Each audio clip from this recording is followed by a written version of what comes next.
पर अब जरा आईपीओ 360 डिग्री की शुरुआत कर रहा हूं और आज शुरुआत कर रहा हूं देवयानी इंटरनेशनल के साथ। क्विकली स्नैपशॉट दे दूं, आज से खुला है, फ्राइडे को बंद होगा। लार्जेस्ट फ्रेंचाइज है यम ब्रांड्स की इस देश में। 86 से 90 रुपीज का price band, 1837 crore rupees IPO के जरिए एक कंपनी मोबिलाइज करना चाहती है, जिसमें से ऑलमोस्ट 800 करोड़ रुपए तो एंकर इन्वेस्टर्स के थ्रू ऑलरेडी रेस कर चुकी है और आईपीओ को पहले ही दिन अच्छा रिस्पांस मिलता हुआ। देवयानी इंटरनेशनल के चेयरमैन रविकांत जयपुरिया सर आपको आपकी स्क्रीन पर नजर आएंगे। जयपुरिया सर, स्वागत है सीएनबीसी आवाज पर आपका। और देवयानी इंटरनेशनल जो डेब्यू कर रही है प्राइमरी मार्केट्स में, उसके लिए कॉन्ग्रेचुलेशंस। अच्छा, रविकांत सर को आप लोग चैनल पे पहले भी देखते थे, ऑलमोस्ट हर क्वार्टर हम लोग सर से बातचीत करते थे, लेकिन तब देखते थे आप वरुण बेवरेजेस के रिजल्ट आते थे उसके लिए। आज लेकिन रविकांत सर से बात होनी है देवयानी इंटरनेशनल के बारे में। रविकांत सर, जब मैं अंदर आ रहा था मुझे कोई बता रहा था कि दरअसल आप बिजनेस को ऐसे समझिए, आपके सुपुत्र के नाम पर आपने वरुण बेवरेजेस और डॉटर के नाम पे देवयानी इंटरनेशनल का नाम रखा है। और भी कोई बिजनेसेस हैं क्या सर? और मुझे एक बात बताइए, देवयानी और कोई बच्चे नहीं है, बच्चे तो दो ही हैं।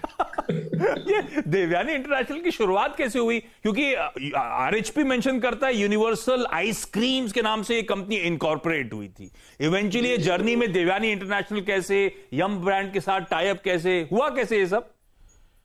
देखिए, ऐसा था, मेरी बिटिया के नाम पे मैंने जो करा, हाँ, वो मेरे को हमेशा सक्सेस ही सक्सेस मिली।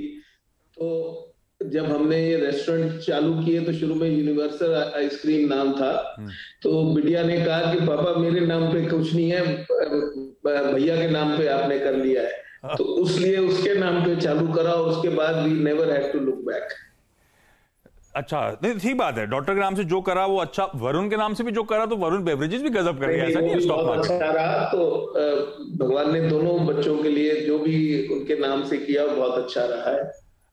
हेलो दोस्तों, अगर आप अपना पैसा शेयर मार्केट में इन्वेस्ट करके लाखों रुपए कमाना चाहते हैं तो आज ही आप स्टॉक के साथ जुड़कर अपना डीमैट अकाउंट आप बिल्कुल फ्री में ओपन कर सकते हैं, जहां पर आपका ब्रोकरेज चार्जेस बिल्कुल ना के बराबर लगता है। ब्रोकरेज लगता है तो सिर्फ इंट्राडे ट्रेड में, वह भी सिर्फ 20 रुपए। तो आज ही आप स्टॉक के साथ में जुड़ सकते हैं, लिंक डिस्क्रिप्शन में है, क्लिक करें और अकाउंट ओपन कराएं। रविकांत जयपुरिया सर को स्क्रीन पे दिखाइए प्लीज। वापस बातचीत की शुरुआत कर रहा हूं। रवि सर सॉरी, वो थोड़ा सा डिस्ट्रैक्शन, क्योंकि एसबीआई के नंबर्स आने थे और पूरा स्ट्रीट कीनली अवेट कर रहा था। अच्छा, ये पहले आना पड़ता है सर, बड़े लोगों को पहले दिखाना पड़ता है। ना ना ना, आप उतने इंपॉर्टेंट हो, पर आप थे लकीली हमारे साथ, आप कहीं जाओगे नहीं, एसबीआई के नंबर हाथ से निकल जाएंगे, बाकी सब पढ़ देंगे ना सर।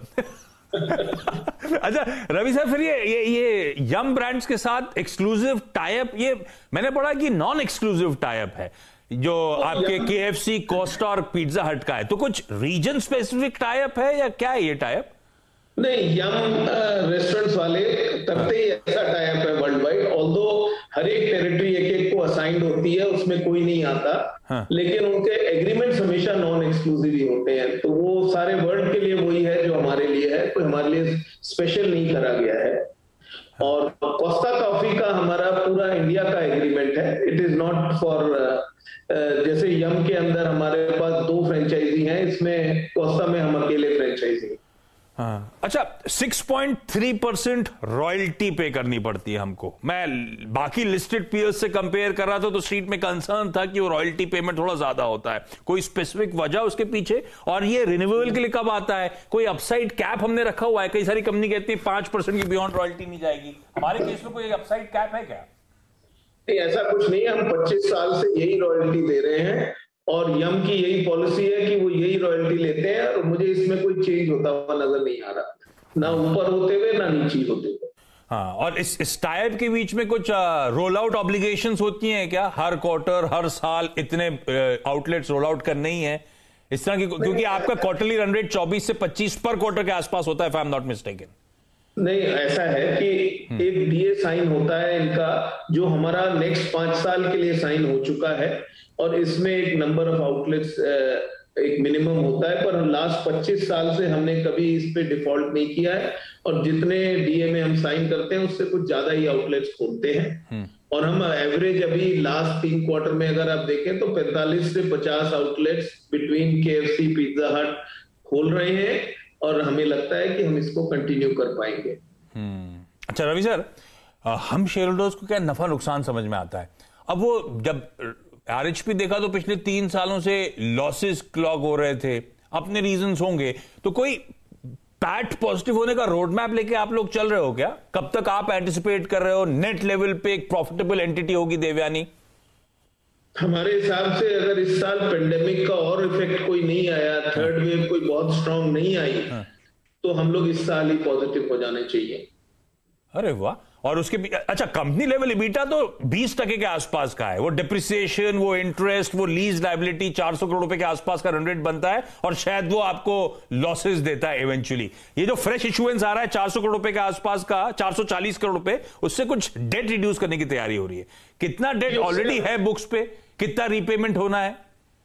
नहीं, तो ये पूरा पेमेंट जो आएगा ये डेट रिडक्शन के लिए ही काम में आएगा, और इसके बाद हम कंपनी करीब करीब डेट फ्री हो जाएगी, तो वो डेट बर्डन खत्म हो जाएगा कंपनी का। और जितना आगे के लिए हमें एक्सपेंशन के लिए चाहिए, उतना कंपनी के उतना इबिटा कंपनी कर रही है, तो आगे हमें कोई और डेट नहीं लेना पड़ेगा, ना हमें डाइल्यूट करना पड़ेगा। अच्छा, कंपैरिजंस ड्रॉ हो रहे हैं क्यूएसआर स्पेस में आपके आईपीओ के आने के बाद से, तो जो आपका एक पीयर है उससे 1/3 रेवेन्यूज, तो लोग जानना चाहते थे कि अगले 3 से 5 साल में रेवेन्यू आउटलुक, रेवेन्यू ट्रेजेक्टरी किस दर से आप लोग ग्रो करेंगे? वो back of the envelope calculation क्या कहता है?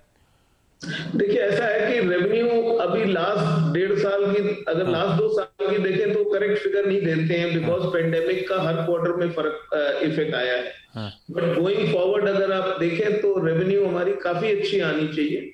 मैं आपको फॉरवर्ड स्टेटमेंट तो नहीं दे सकता, बट हमारे जिस तरह से स्टोर खुल रहे हैं और बिजनेस है, और आगे लग रहा है जो बिजनेस रहेगा, उससे बहुत पॉजिटिव नजर आ रहा है। और जैसे मैंने आपको कहा कि हम इस साल पॉजिटिव भी हो जाएंगे, तो रेवेन्यू ज्यादा आएगा तभी हो पाएंगे। अच्छा, क्योंकि आपने रिटेल के लिए डिस्काउंट दिया नहीं रवि सर। एक बात बताइए, जैसे बाटा है, जैसे इंडियन होटल्स है, बाटा क्या करता है, आप शूज खरीदोगे शेयर होल्डर्स को डिस्काउंट को वाउचर देता है। इंडियन होटल्स कहता है हमारे खाना खाने और डिस्काउंट वाउचर देंगे। आप लोग ऐसा कुछ दोगे क्या हमको? KFC में खाना खाने जाओ, पिज्जा में खाना जाओ, शेयर होल्डर्स हैं, डिस्काउंट मिलेगा। हम पहले ही इतना डिस्काउंट में बेचते हैं, तो आप लोग को पहले ही इतना फ्री में देते हैं माल। इंडियन होटल वाले जो चार्ज करते हैं और हम चार्ज करते हैं, पहले ही आप देखिए, और डिस्काउंट कहां से देंगे? ऑन अ लाइटर नोट था सर। रविकांत सर, बहुत बहुत हमेशा मजा आता है आपसे बात करके। Thank you so much. Best विशेष इस इंपेंडिंग आईपीओ के लिए, और जब लिस्टिंग होगी तो रवि सर से डिटेल में बातचीत। मैं फाइनेंशियल से डिटेल में इसलिए नहीं उतरा क्योंकि जब लिस्टिंग हो जाएगी तब सर डिटेल में हमसे बातचीत कर पाएंगे। लेकिन अच्छी कमेंट्री, इस साल प्रॉफिटेबल होते हुए डेट फ्री बैलेंस शीट होने की तैयारी और अच्छा मोमेंटम आगे होपफुली बिजनेस पिकअप करेगा। Marquee investors already check in हो चुके हैं एंकर इन्वेस्टर्स के तौर पे, और रिस्पॉन्स डे 1 से ही अच्छा मिलता हुआ देवयानी इंटरनेशनल के आईपीओ को।